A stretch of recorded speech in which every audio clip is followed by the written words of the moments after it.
del Congreso de la República. El día de hoy vamos a tocar en el marco de la celebración del Día Nacional de las Personas con Discapacidad, la conferencia Situación y Agenda Pendiente de la Ley y Políticas en Materia de Discapacidad. A nombre del presidente del Congreso de la República y su mesa directiva, les extendemos el más cordial saludo a nombre del área de desarrollo y bienestar de personal de la doctora Marlene Figueroa Guam y de la coordinación de la Defensoría del doctor Nimio Meléndez Soto. El día de hoy contamos con la participación como ponente del licenciado en Filosofía y magíster en Gerencia Social, Luis Miguel del Águila Humérez, por la Pontificia Universidad Católica del Perú, quien tiene 22 años con experiencia en gestión pública, además es docente universitario en la mencionada maestría. Entonces, Luis Miguel, ¿puedes empezar? Gracias, Claudita. Buenos días, amigos. Es para mí un gusto estar con ustedes el día de hoy, celebrando el Día Nacional de la Persona con Discapacidad. Este,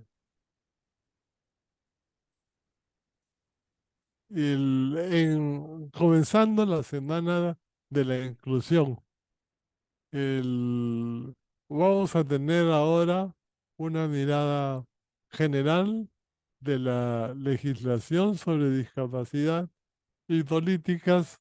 Vamos a ver un poco de qué se trata la Defensoría de la Mujer del Congreso y finalmente una agenda pendiente sobre cuál es nuestra situación y qué es lo que podemos hacer de cara al futuro, cuál es lo que nosotros podemos esperar de la ley y qué es lo que podemos aportar a los procesos de cambio para lograr que las personas con discapacidad tengan una mejor inclusión y desarrollo, sobre todo que gocen de una igualdad de oportunidades. El... Comenzaremos dando una breve mirada a los antecedentes del Día Nacional de la Discapacidad.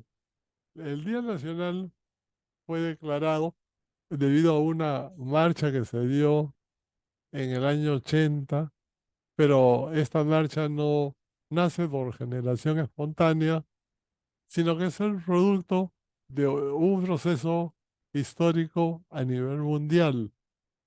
Las personas con discapacidad toda la vida han sido un grupo discriminado, invisibilizado y sometido a la opresión, por decirlo así, de una mayoría sin discapacidad que ha organizado el mundo, los servicios, el transporte, las comunicaciones, pensando en función de una mayoría aparentemente normal, entre comillas, y en las cuales no se tenía en cuenta aquellas personas que por determinadas razones pudieran presentar deficiencias físicas, sensoriales o mentales que los pusieran en una situación de desventaja y necesitaban seguimos necesitando una atención especial de parte de la sociedad y del Estado para gozar de una verdadera igualdad de oportunidades.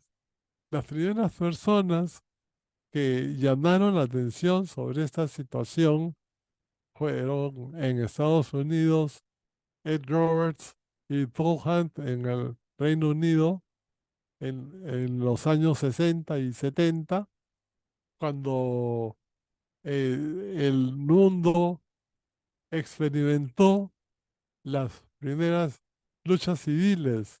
Fue en los años 60 en donde se descubrió que la democracia del Estado de Derecho en la que vivimos todos no les brindaba a todas las personas igualdad de oportunidades y fueron las personas eh, de raza negra los que primero llamaron la atención.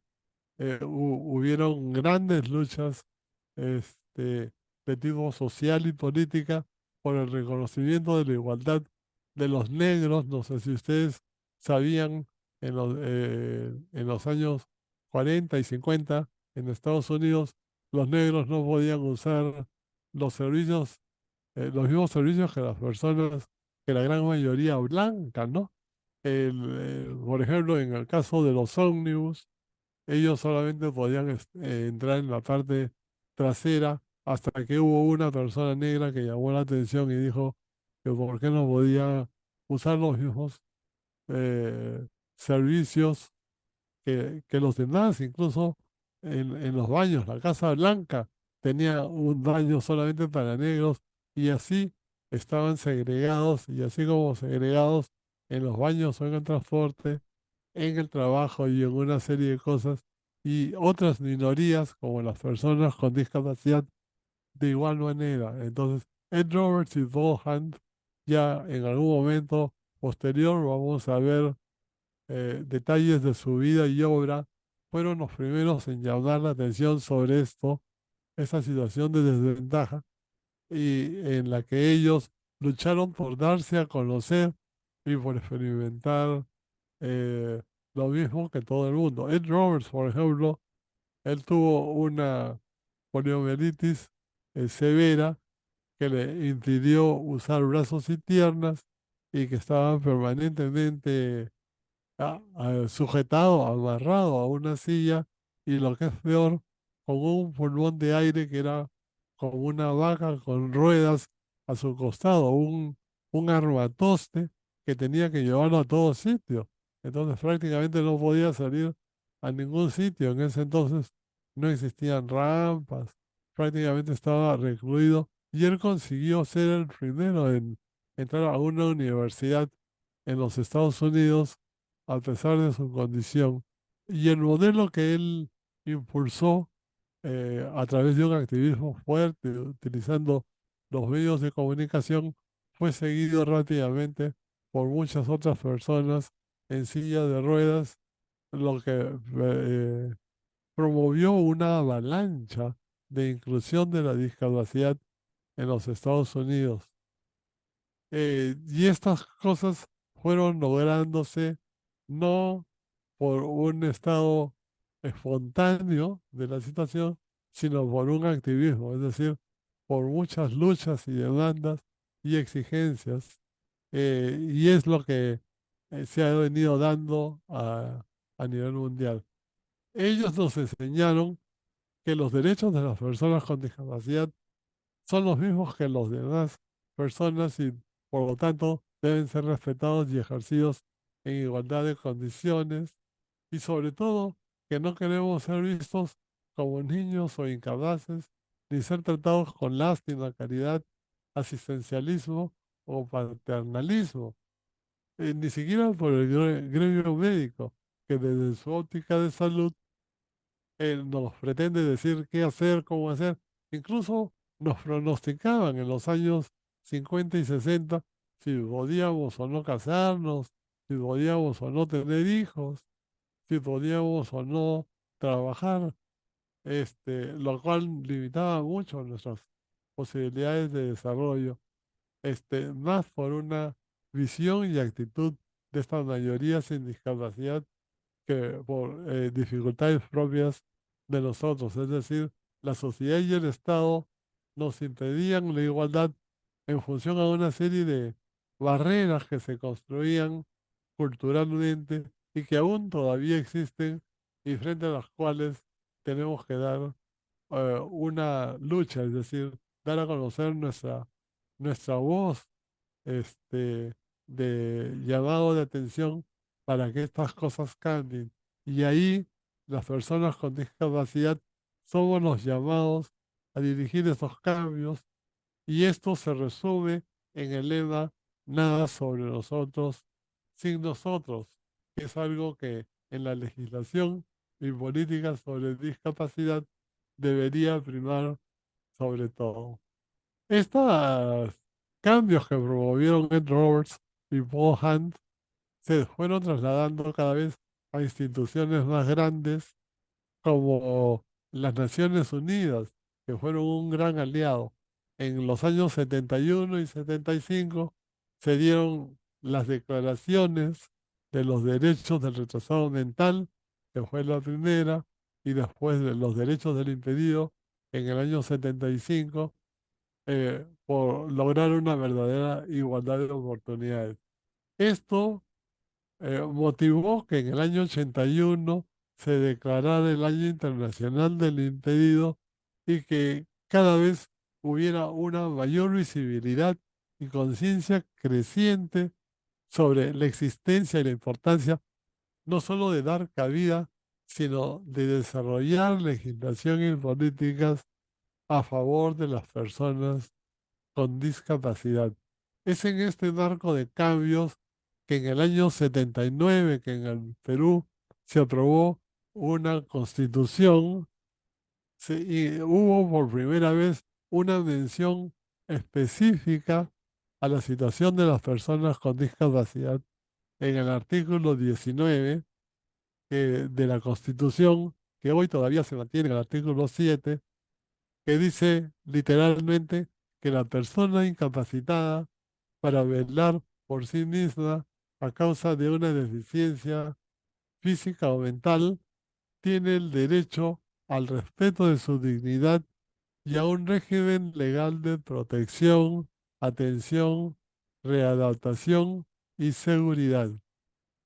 Yo pienso que este es un artículo muy importante que fue lo que empoderó a la juventud con discapacidad en nuestro país y en los años 80 que justamente se retomó la senda de la democracia después de casi 12 años de gobierno militar, es que los diferentes grupos van tomando conciencia de la necesidad de que este artículo 19 de la Constitución se pudiera cumplir realmente, ¿no? Como señala las personas con discapacidad que se reunían entre sí en los colegios especiales, en los centros de rehabilitación, en las organizaciones religiosas, en los clubes de barrio, de distrito, fueron desarrollando una nueva conciencia y visión de sí mismos como ciudadanos y también como sujetos de derecho y protagonistas de su historia. Este artículo fue, yo creo, muy importante. Significó el despertar a la política y a los proyectos del gobierno y a las tomas de decisiones en las que estaba imbuida la ciudadanía en general. Fue también parte de los grupos sociales en los que se reunían las personas con discapacidad. En esta situación de efervescencia, los modelos de Ed Roberts, por un lado, y Paul Hunt, por otro lado, y los movimientos de Naciones Unidas fueron un gran impulso. Fue así que el 16 de octubre, semana después de haberse inaugurado este gobierno en el año 80, el gobierno de Fernando Belaúnde Terry, será la marcha del 16 de octubre, con, se estima 3.500 personas con discapacidad que sorprendieron a medio Lima, a todo el mundo, a todo el país, la prensa y los medios de comunicación cada vez fueron tomando conciencia de la existencia y la necesidad de una legislación. Es así que esta marcha tiene una serie de secuelas en el real gobierno de Belaúnde Terry, quien en marzo del 81 aprueba una resolución ministerial por la cual oficializa el primer Congreso Peruano de los Derechos del Minusválido, al cual asiste media docena de ministerios de la época, el Ministerio de Educación, de Salud, de Trabajo, y se convocan a toda la intelectualidad con personas con discapacidad que vinieron de todo el mundo. Fue una cosa descomunal. Este, es en esta situación de efervescencia que nace la Federación Nacional de Impedidos del Perú, la FENADIT, el 2 de marzo del 81, y al mes siguiente, el 7 de abril del año 81, el Congreso decide aprobar por ley la ley 23.241, el Día del Minusválido. En realidad es el Día de la Persona con Discapacidad, pero es la manera en la que en esa época había una referencia a las personas con discapacidad, y la razón de esta ley es como testimonio de la manifestación multitudinaria ante el Congreso de la República para demandar la realización de una política de educación y rehabilitación integral que permita a los minusválidos participar activamente en el desarrollo y destino del Perú. Esta ley va a ser como estas pequeñas bolas de nieve en lo alto de un nevado, que a medida que van creciendo también la bola y teniendo una mayor influencia, transformándose.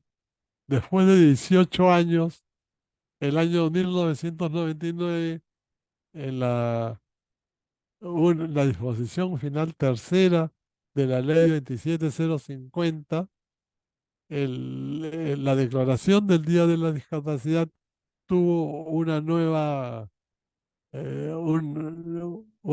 forma de decirse. Ya se hablaba no del Día del Minusválido, sino del Día Nacional de la Persona con Discapacidad, en recuerdo del 16 de octubre y en respaldo del cumplimiento de la política de protección, atención, educación y rehabilitación integral que permita a las personas con discapacidad participar activamente en el desarrollo y destino del Perú. Entonces, como pueden ver, desde la primera ley que solamente se celebraba y había un testimonio de esta manifestación, ahora hay un compromiso. Ya se habla del recuerdo y el respaldo al cumplimiento de una política. El Estado reconoce que está en deuda con esta población, y gradualmente, sobre todo desde el año 1999, comienza una legislación más moderna, ¿no? En el año 1973, perdón, en la ley 29973 del 24 de diciembre del 2012, esta celebración se transforma en una invitación a la ministra de la Mujer y Poblaciones Vulnerables, que debe sustentar anualmente ante el Pleno del Congreso los avances en el cumplimiento de la ley 29973, Ley General de la Persona con Discapacidad, y sobre todo dar cuenta de los recursos destinados y ejecutados durante el periodo. Es decir, se toma conciencia de la importancia que tiene el presupuesto para hacer cosas. Es decir, ya no basta declaraciones, actos de buena fe o de buena voluntad. Ahora lo que debe hablar es cuántos recursos se están invirtiendo para hacer realidad la inclusión y desarrollo de las personas con discapacidad. Gracias a esta marcha nace la primera oleada de legislación que hoy ustedes pueden ver en la diapositiva, desde la Declaración del Día del Inválido, la del Año de los Derechos, después leyes de promoción del empleo, otras leyes de promoción de la accesibilidad a los usuarios de silla de ruedas, la 23509, que es una ley que permite importar exonerado de impuestos productos traídos del extranjero, u otras leyes como la 24067, que crea el primer CONADIS, en ese entonces se llamaba el CONAI, que nace a medias porque sin presupuesto tampoco podía funcionar, o las ratificaciones de las convenciones de la OIT, que tenían el convenio 159 y la recomendación 168 para la readaptación profesional y el empleo de personas con discapacidad. Entonces, todas estas leyes es- se fueron dando, pero así también el impulso inicial se fue apagando hasta que fue retomado en los años 90, y es a fines de los años 90 que se aprueba la ley 27050. Es ahí en donde podríamos decir la legislación peruana entra en la mayoría de edad. El único problema es que las leyes nacen de manera dispersa. Es decir, la ley general está complementada por una serie de pequeñas leyes que son desconocidas unas en relación a otras. Por ejemplo, había una ley que obligaba a que las grandes construcciones deberían tener accesibilidad, pero esta obligación no estaba en el Reglamento Nacional de Construcción.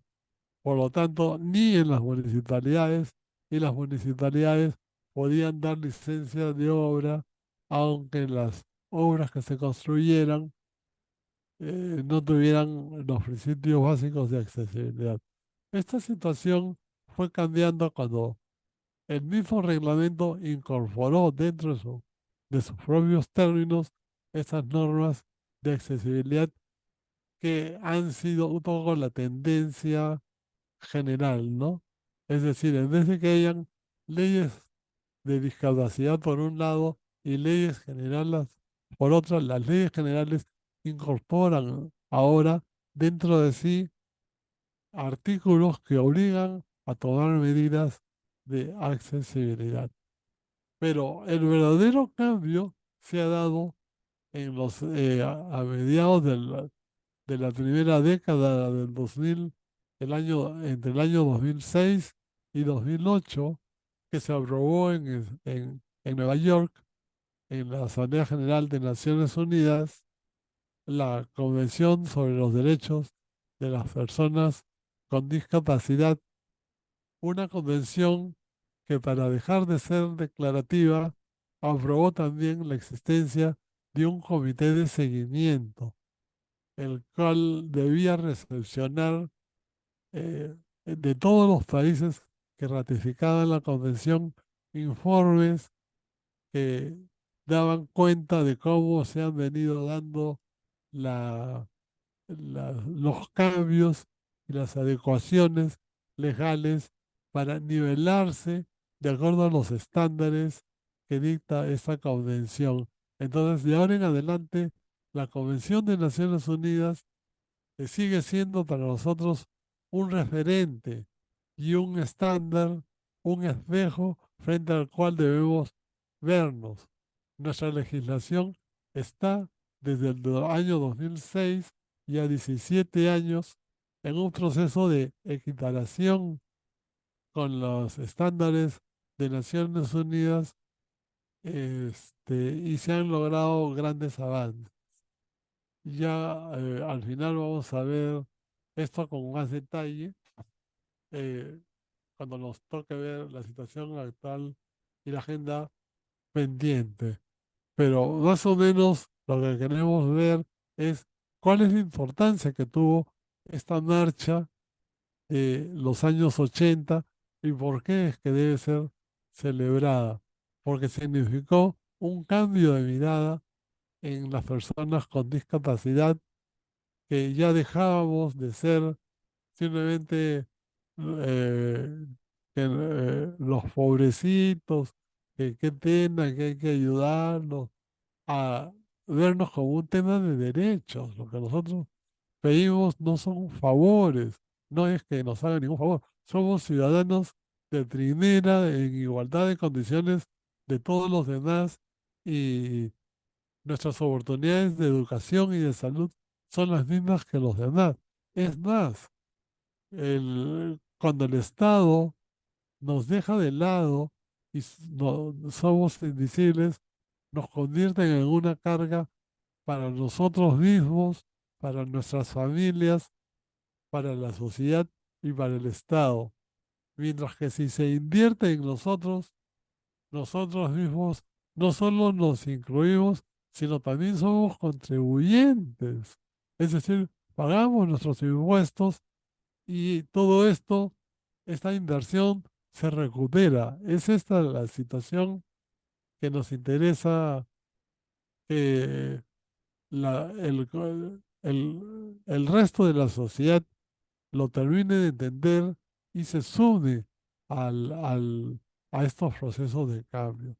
Dentro de estos procesos de cambio, el mismo Congreso ha visto desde los años 2006 y 2007 la importancia de apoyar a los grupos vulnerables, como son las mujeres, los niños, los adolescentes y los adultos mayores. Fue así como nació la primera Defensoría en el año 2006, y el año 2007 se sumó a este grupo las personas con discapacidad, ampliándose el módulo con una atención creciente hacia las personas con discapacidad víctimas de actos de discriminación. Y es importante hacer una pequeña parada acá, porque la discriminación no es un acto aislado. No existe discriminación solamente cuando a uno lo maltratan. Discriminación en general es cualquier vulneración a nuestros derechos. Y en ese sentido, la Defensoría del Congreso está ahí como una palanca para que nuestros derechos, los derechos de las personas con discapacidad en la práctica, puedan ejercerse en igualdad de condiciones. A partir del 15 de agosto, el título de nuestra defensoría es Defensoría de la Mujer, el Niño, el Adolescente y las personas con discapacidad. Ahí en la siguiente filmina, en la siguiente diapositiva, hay una foto ilustrativa del pequeño grupo que estamos colaborando con el doctor Niño Meléndez, que está en el centro, que es nuestro coordinador, director, motivador principal. Este, y ese es el grupo que pretende apoyar a la ciudadanía en general, que caiga dentro de estos grupos de vulnerabilidad, pero de manera especial a las personas con discapacidad y en este caso a los trabajadores del Congreso. Ahora pasamos a ver muy brevemente cuál es la situación actual y agenda pendiente. En realidad, la temática es muy amplia, detallada y diversificada, y acá solamente le vamos a poner el reflector a a los temas más interesantes, ¿no? Los más importantes. No se cumple la cuota de contratación de personas con discapacidad del 5% en el Estado y del 3% en el sector privado. Esas normas se dio dentro de la Ley General de la persona con discapacidad y si bien se ha dado como cuota, en realidad es una meta, porque si se quisiera dar pase libre y la libre contratación, no existe el número suficiente de personas con discapacidad que pudiera hacer frente a los desafíos para esta inclusión. ¿Por qué? Porque las personas con discapacidad, al momento de presentarnos a trabajar, venimos arrastrando desde la niñez problemas para la inclusión educativa y la salud. Muy pocas, o decir, personas con discapacidad logran una educación óptima o una rehabilitación óptima o incluso gozamos de apoyos que nos permitan conducirnos en igualdad de oportunidades y es en esa lucha en la que estamos todos y que se manifiesta al final en desventajas para competir en igualdad de condiciones con las demás personas por grupos laborales. Nuestra situación de ser un Estado en proceso de desarrollo hace de que no tengamos una capacidad de empleo total. Existen altísimos niveles de desempleo y como se dicen, las personas con discapacidad en estos procesos de estados inestables somos los últimos en ser contratados y generalmente los primeros en ser despedidos y necesitamos de una verdadera igualdad de oportunidades. Y en esto es que la Defensoría puede ayudarnos a todos, comenzando por los trabajadores del propio Congreso. Por otro lado, fuera del tema laboral, no se cubre la accesibilidad en los espacios físicos, en las comunicaciones, en Internet y de manera especial en el transporte público. El transporte público en el Perú probablemente es uno de los transportes más inaccesibles del mundo y es ahí en donde hay una gran labor por hacer sobre todo para que se imponga la autoridad. El transporte público en el Perú ha dejado de ser un servicio público a convertirse un negocio de los propietarios de las flotas y eso ha generado una serie de distorsiones que hacen de que el llevar a las personas con discapacidad en el transporte público sea algo así como un favor, y cuando es un derecho y están en la obligación de darnos facilidades para entrar a la silla de ruedas, y actualmente, salvo el metropolitano y algunas excepciones, el resto de líneas, de unidades del transporte público no permiten el acceso de personas en silla de ruedas o no brindan las facilidades del caso para personas con otras discapacidades como la discapacidad visual o auditiva puedan manejarse con seguridad, con tranquilidad, con comodidad. Si estamos tan apretujados que la mayoría nos vemos obligados a usar taxis que cuestan de manera desorbitada y en algunos casos que absorben casi la totalidad de nuestra remuneración y hacen imposible que trabajemos, ¿no?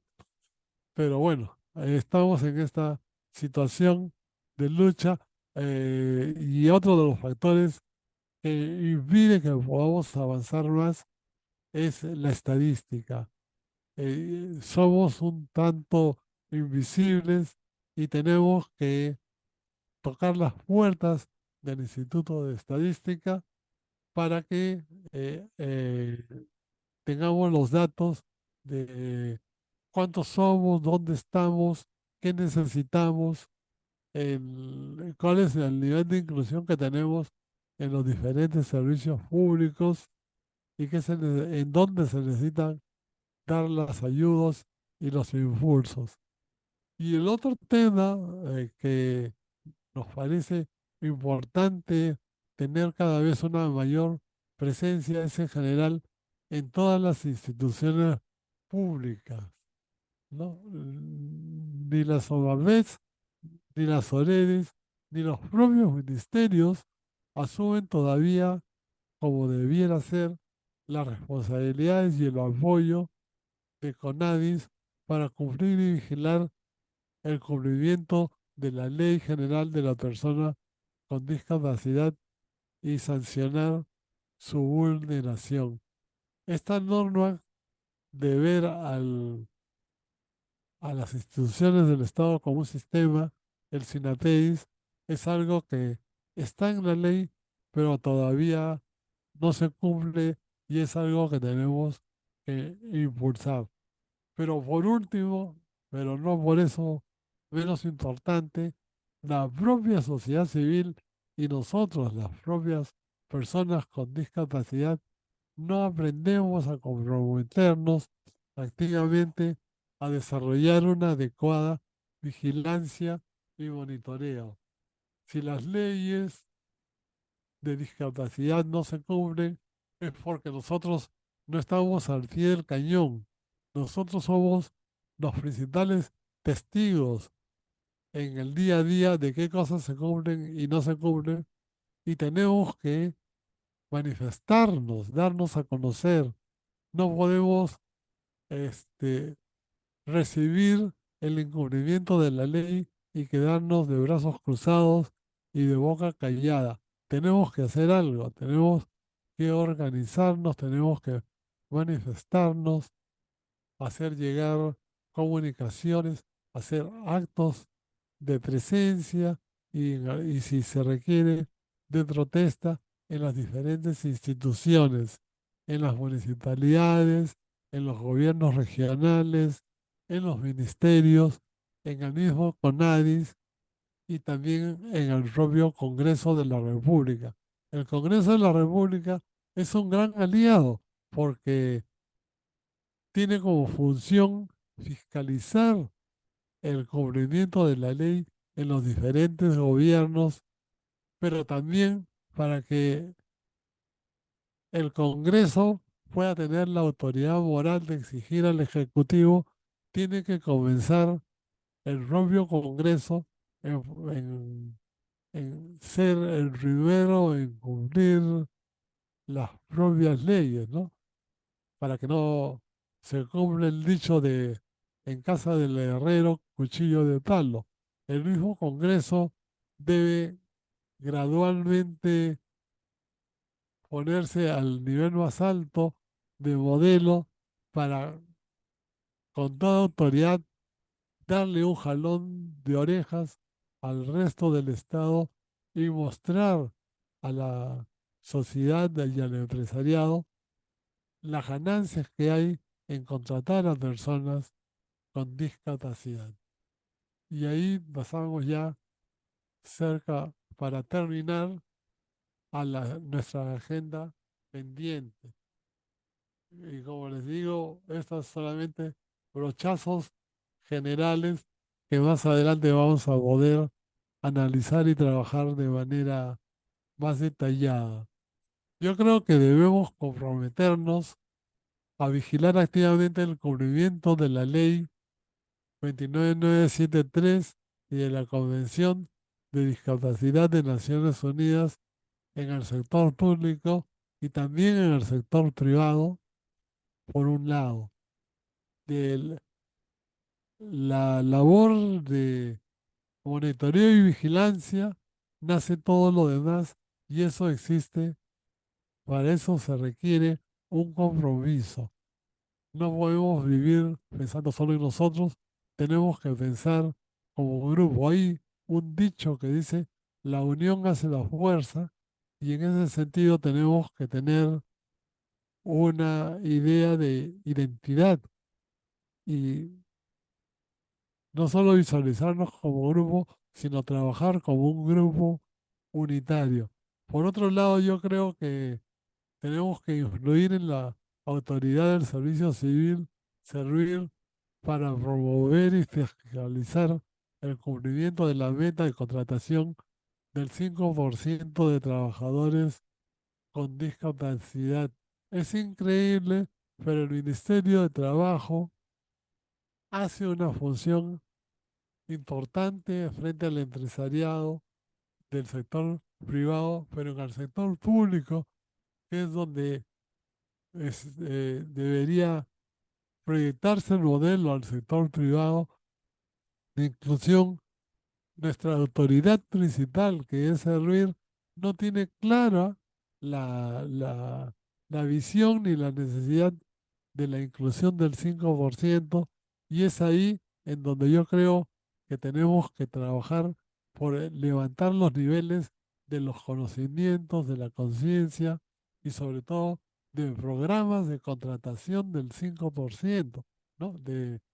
Es decir, de que hayan cada vez más convocatorias y los presupuestos, el presupuesto de la nación, crear plazas y haber nombramientos para que todas las personas con discapacidad podamos gozar también de una seguridad en el trabajo, estabilidad y no estar con la incertidumbre cada fin de mes o cada 2 o 3 meses de si nos renovarán o no, a pesar de que hemos realizado buenos trabajos. Necesitamos tener esa certeza para poder proyectarnos, seguir estudiando, seguir creciendo, subiendo en nuestros niveles de preparación y sobre todo acceder puestos y responsabilidades de mayor nivel. Y por último, yo creo que el último punto que debemos tener como una meta importante es asegurar que las autoridades correspondientes garanticen la accesibilidad en general, todo tipo de accesibilidad, la urbanística y la arquitectónica, comenzando por las propias municipalidades, los cines, los centros culturales, las playas, y en general todos los servicios, hasta la sexualidad. Tenemos derecho a vivir una vida a plenitud en todos los órdenes de cosas que goza el resto de la ciudadanía, y en ese sentido el transporte es básico, porque si no podemos trasladarnos a cualquier lugar con un pasaje de costo bajo, no vamos a lograrlo jamás.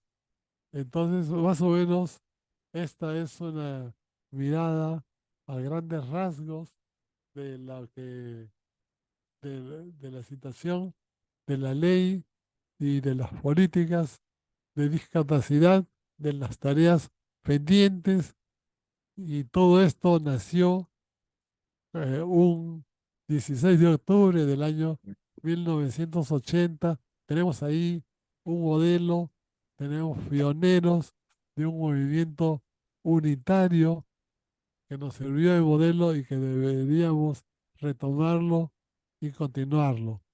Y para no cansarlos, es necesario escuchar a ustedes, y entramos a esta ronda final de, de presentaciones de los que quieran tomar la palabra o quisieran hacernos llegar alguna pregunta o consulta y podamos terminar dialogando. Entonces, acá dejo mi participación y invito a Claudita que nos ayude en esta ronda final de participación y diálogo con nuestro público que nos está acompañando. Muchas gracias.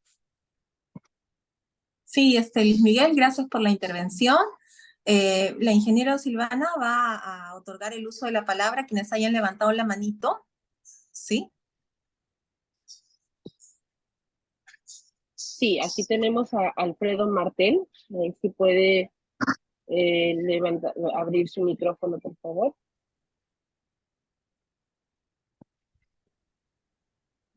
Buenos días, ¿me escuchan? Sí, sí se le escucha.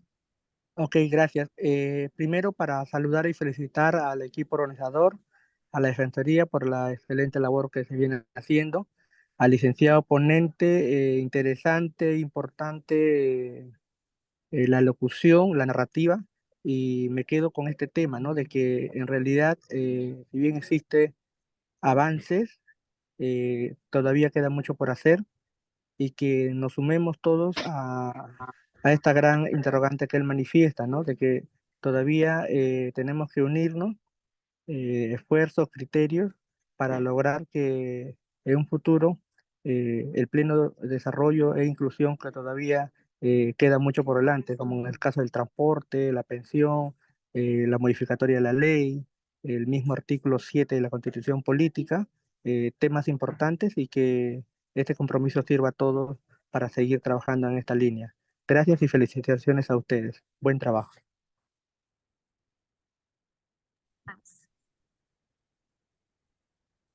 El siguiente uso de la palabra, ¿para quién es, ingeniero? No tenemos otra manito levantada. Ah, ya. Si alguien desea tomar la palabra, por favor levanten la manita para poderles activar el micrófono.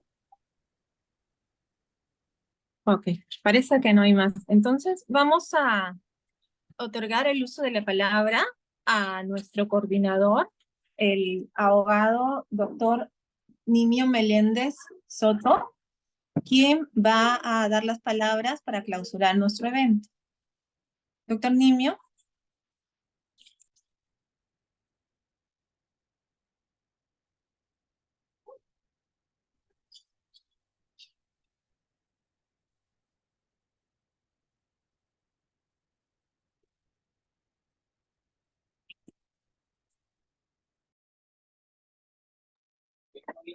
Doctor Niño, ¿Aló? ¿ya tiene Buenas. el micrófono? Sí, sí. Ya, perfecto. Le agradezco bastante al doctor Luis Miguel Humérez, a la doctora Claudia, como también la ingeniera que nos está apoyando.